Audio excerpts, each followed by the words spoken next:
horizontal ideally, much more efficient when we're flat. Yeah, much nicer when we're flat. Alright, let's get going. So underneath the yellow dome, I've got some lift fans. I'm going to turn them on in a second. As I do that, we're going to go up, and as we go up, I'm going to put the propellers into forward. I can move the propellers from the front here. I'll put them into a forward angle, and we're going to check out all this stuff.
Watch the dinosaur train like I do with my guys.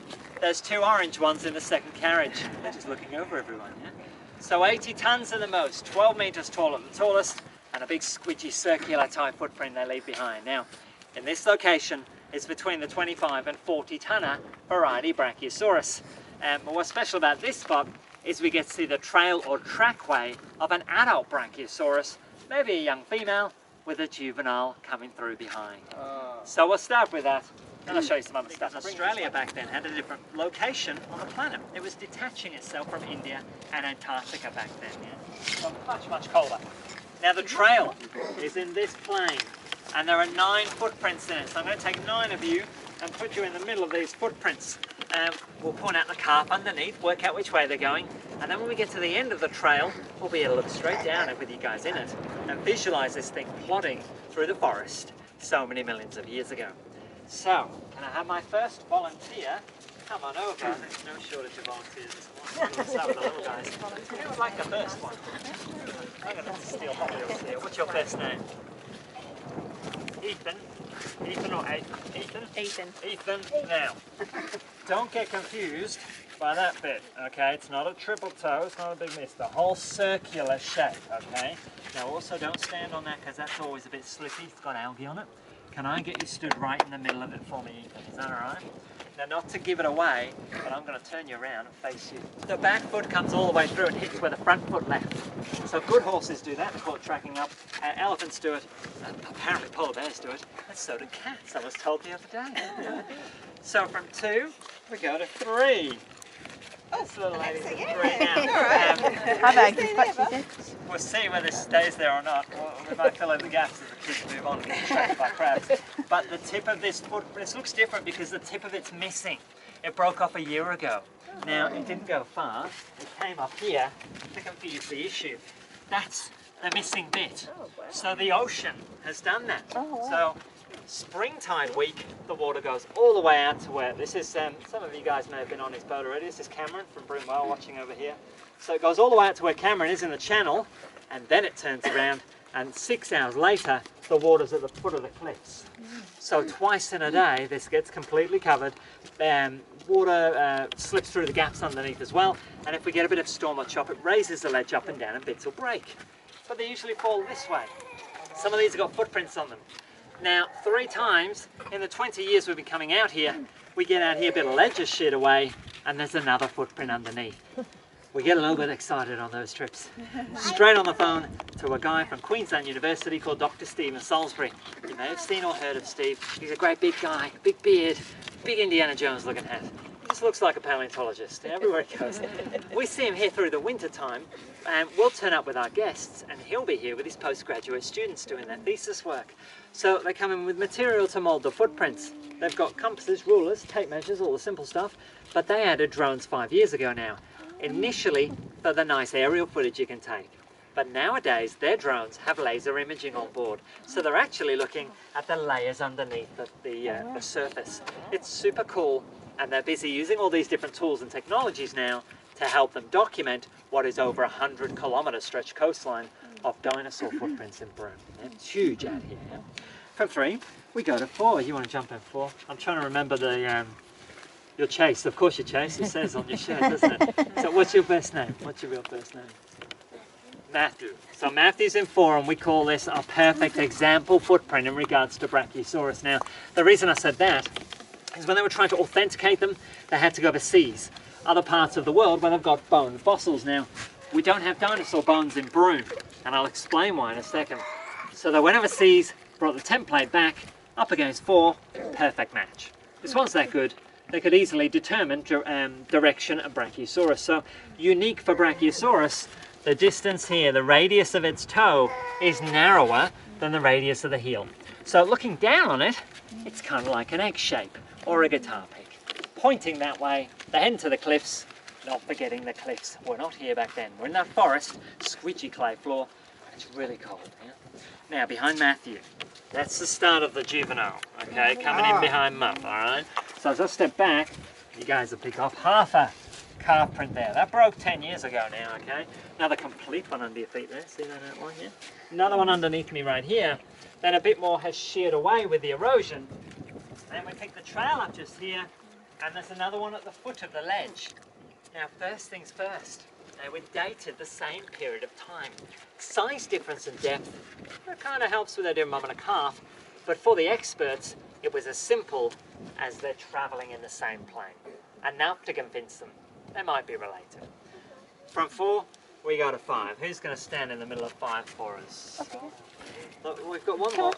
You know what's going to happen if you don't get in? The adults are going to have to. Come on over. Thank you very much. 6 is here. Come on over, young man. It's got a bite size. See that like bite size out of it, yeah? Thank you.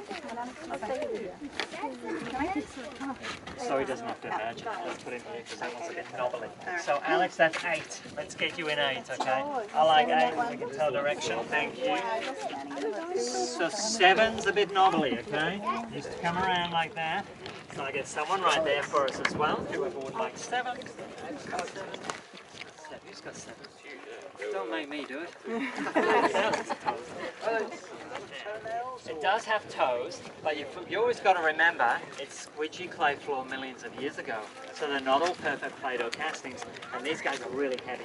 So as the dinosaurs get a bit lighter, a couple of steps back, in this direction over here, the 4 sister-looking rocky outcrop, Australia's first evidence of stegosaur was found over there, okay, plated. If we were to walk out there, 150 documented footprints here alone. 100-kilometre stretch of coastline with footprints on it, and there's 21 different kinds of dinosaur that they've now identified. That now easily makes Broome the best place on the planet for footprints. Easily. There's no close second.